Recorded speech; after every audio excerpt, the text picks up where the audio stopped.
This is Kate at the Library of Whispers, and this is part 2 of looking at this landscape magazine. Now, I was so hungry after looking at these gorgeous ginger nut biscuits. I just had to go and buy some biscuits for myself, and it's also now coffee time. I've got myself a Costa latte with caramel. Oh yes, yum.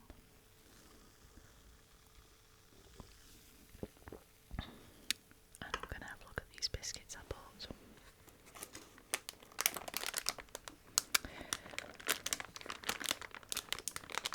So this is a mini pack mix, 8 packs of 3 biscuits.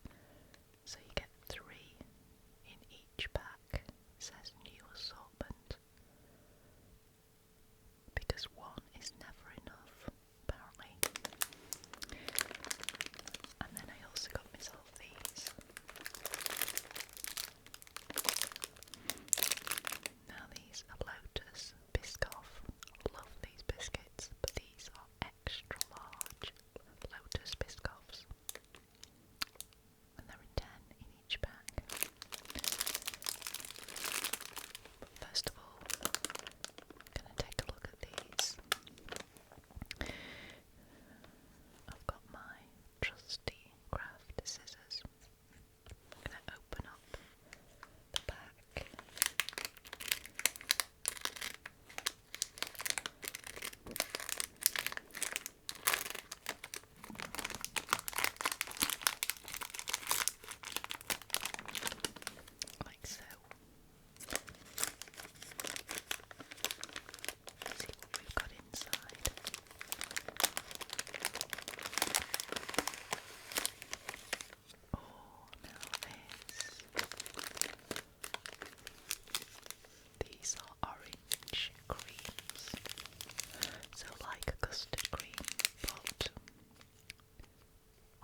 textiles are stacked on every surface, and four friendly dogs pat around John's feet, their tails wagging at the sound of his voice.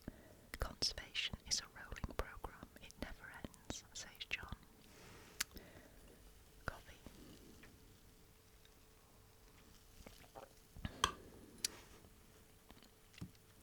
More biscuit.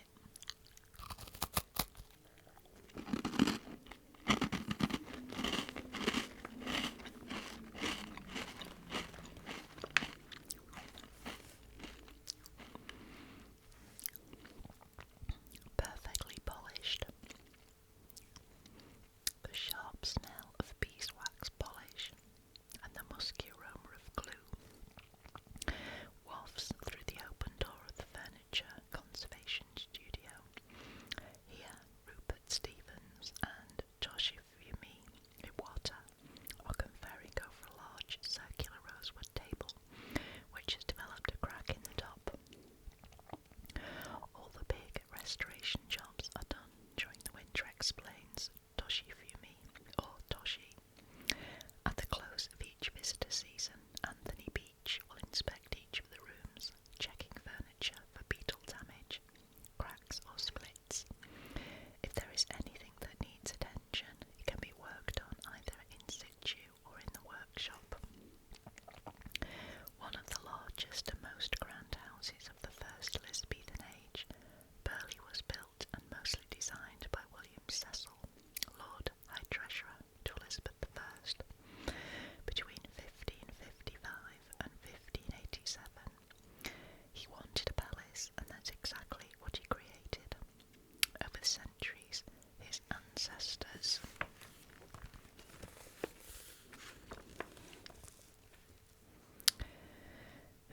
added to his many collections of fine art, silver, textiles, and the best English and European furniture. A passion for restoration, Toshi is a skilled wood carver, and one of his recent tasks has been to replace a section of intricately carved wood acanthus leaf decoration on a late 18th century oak table in the sumptuously decorated Heaven Room. Wow. I'm just trying to see if that is... No, that's the Silk Room. That one. It took about a month to complete, says Toshi. He used extremely fine and sharp Japanese tools called gouges to do the work on reclaimed aged oak of the period furniture. Oak is quite brittle, so it's hard to work with, he says. Once I'd done the carving, I had to stain it to fit with the colour of the rest of the table. Senior conservator Rupert specialises in 18th century English furniture and is skilled in upholstery and gilding. At Burghley House, the furniture does get used, so there is bound to be damage sometimes, he explains. The character and true nature of a piece will change over time, but you have to work with that. The men who made this stuff really knew what.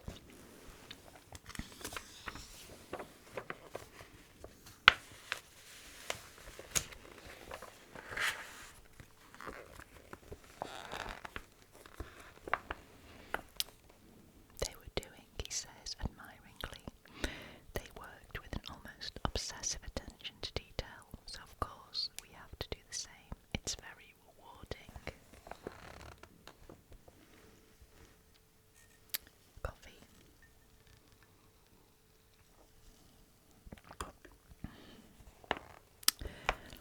Historic textiles.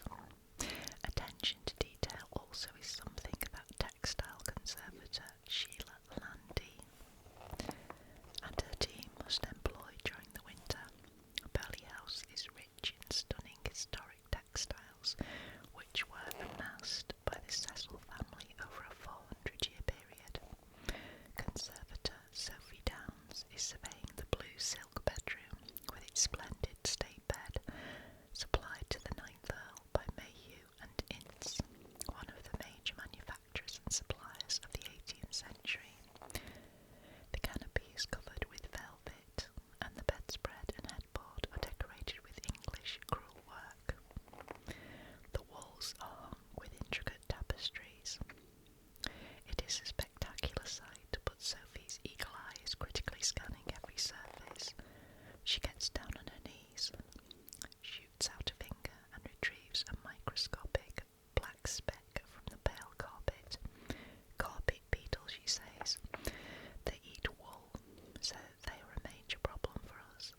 a snapshot of what is going on. Then once I've identified them, we can work out how we're going to treat the problem. Gosh. Biscuit.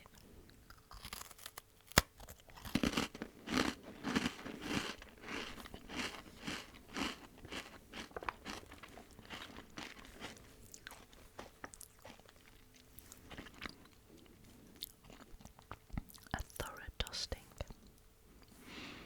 Burghley's rooms are on open display and attract as many as 108,000 visitors a year,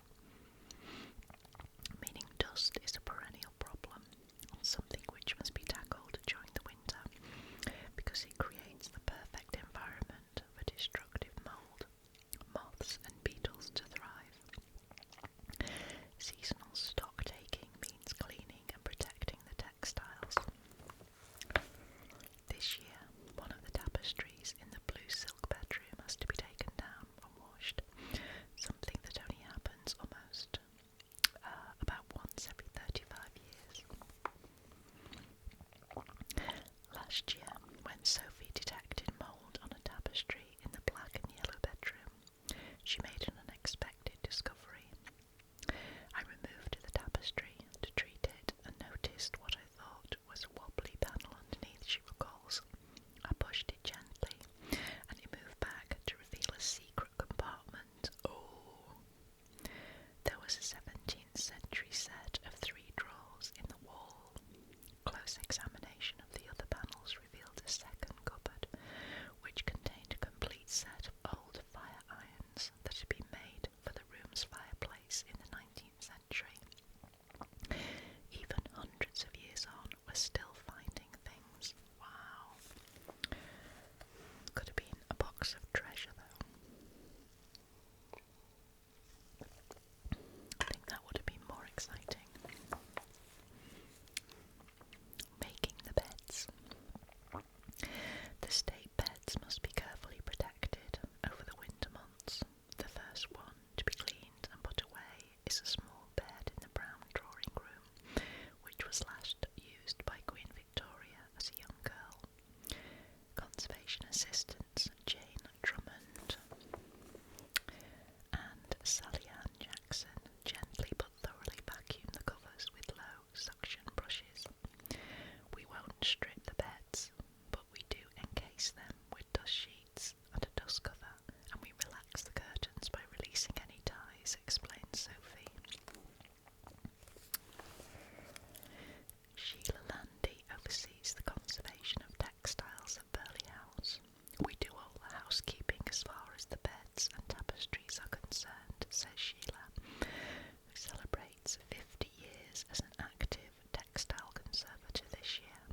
St Mary's Church, which sits on the cliff alongside the iconic ruin of the abbey, features in the novel as the spooky spot where Dracula hid. The ruined Benedictine Abbey in Whitby's dramatic crown, Grade 1 listed and cared for by English Heritage. And there it is. It was founded by the Anglo-Saxon King of Northumbria in 657 AD, when Whitby was called Stradonshall. The abbey fell into ruin following the sacking of the town by Danes in the 9th century. Following its rebuild in the early Gothic style in the 13th century, its next challenge was from Henry VIII.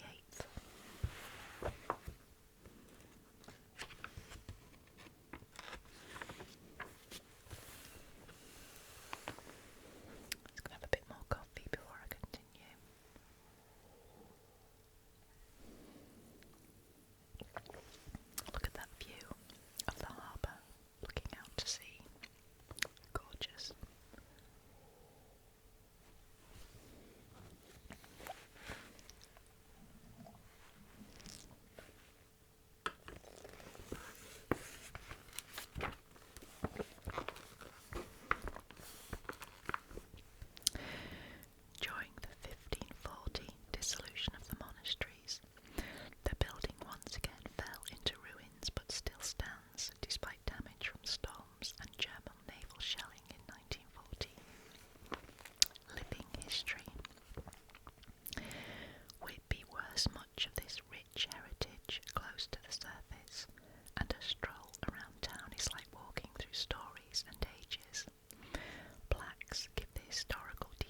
families from the small day boats that set out from Whitby. Their journeys are short and their catches incredibly fresh, but diverse and low yield.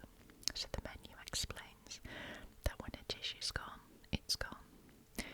Many of the dishes he serves up now are fish, like gurnard and squid, that not so long ago would have been thrown back as undesirable or used as pot bait. Down the cobbled Church Street is W. Hammond, a Whitby jet jewellery shop established in 1860.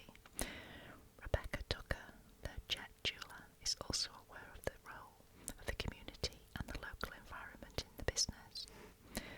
On the walls are photos of the jet workshops in the late 19th century, and Rebecca says that local people and visitors often point out their relatives in the pictures. These days, only beach-washed jet is allowed to save the fragile shale cliffs from being mined. Locals, especially early morning dog walkers, find jet on the beach and bring it in to sell to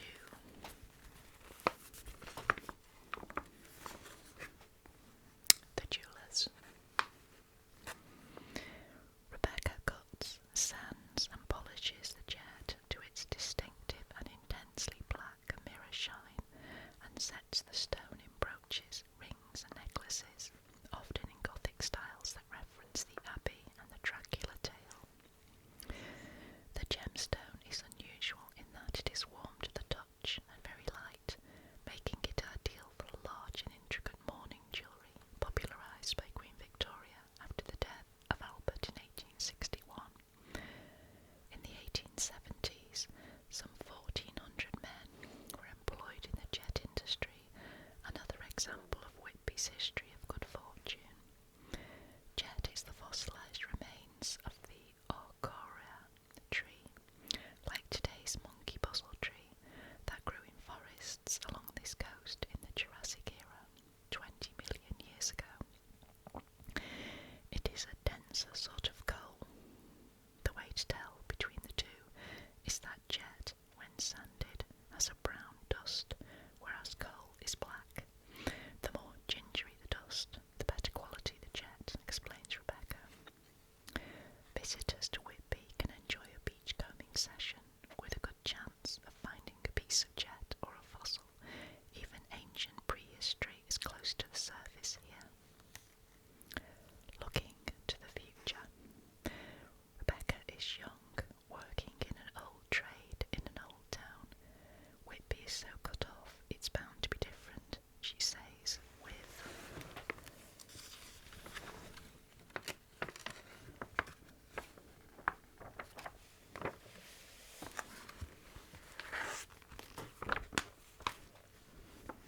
affection.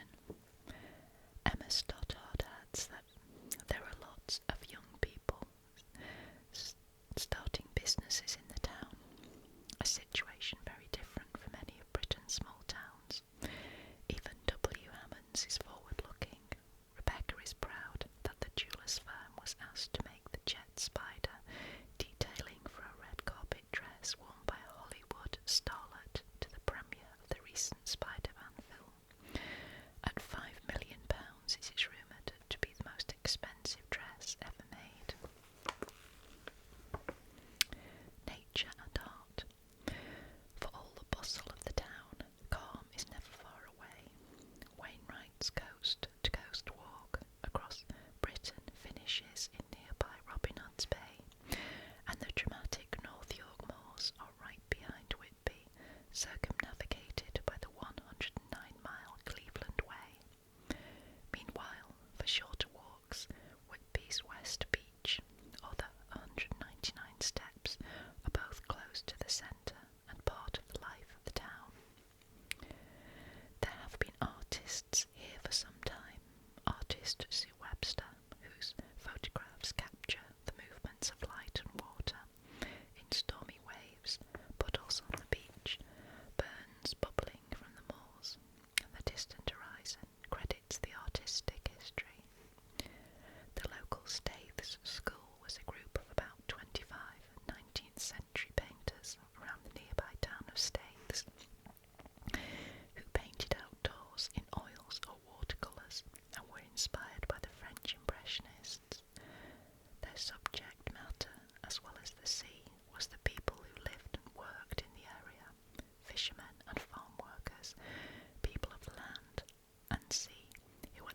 still lived in very traditional ways.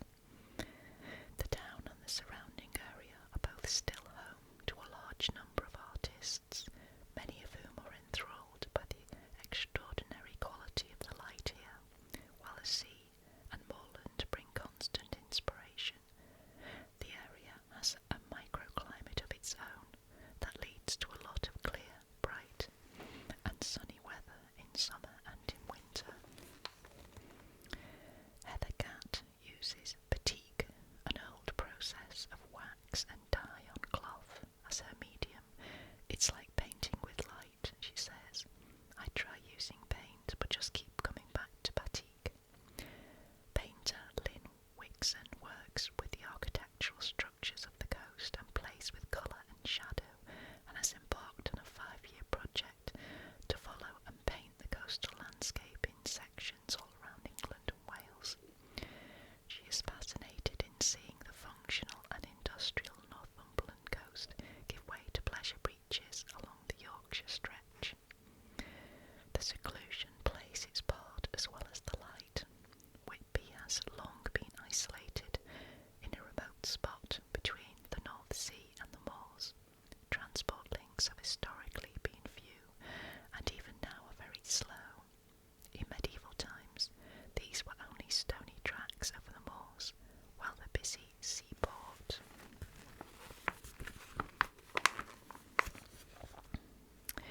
provided the links to the outside world. Whitby is easily cut off by snow or fog, says Heather, and that isolation often appeals to artists. But the artists don't seem isolated. The inspiration of the community is just as strong as it was for the Staithes group, but in a much more interactive way. Both Heather and Lynn teach classes as well as practice, batik and life drawing respectively, and feel the benefits of sharing their skills and bringing in new ideas. It's a very solitary life if I'm just in the studio on my own, says Heather. People who come to the classes often teach me things, bring me useful contacts and make suggestions about the direction of my work. The area is involved in the North Yorkshire Open Studios, 2 weekends in midsummer. Heather says, a lot of people are very knowledgeable and I learn a lot. It really is a two-way process. For artist Lou Hughes, the sea literally provides the artworks. Lou spends a lot of time beachcombing, and her artworks are collections of the sea-worn pieces of china, scraps of fabric and other miscellanea that wash up. As Lou says, the sea leads the artwork. Meanwhile, Green's proprietor Emma is also an artist, looking away from the sea to the agriculture of the area. She makes life-sized and larger animals from woven willow and wire, which are exhibited outside in sculpture trails and gardens, standing in clearings or under trees. Emma learned traditional basketry skills before using them for her art, and has her studio on a working farm, where in winter she shares her space with a herd of bullocks. That's cows, male cows. Having worked on farms in the past and hoping to do so again one day, Emma is unfazed. They keep me warm, she says.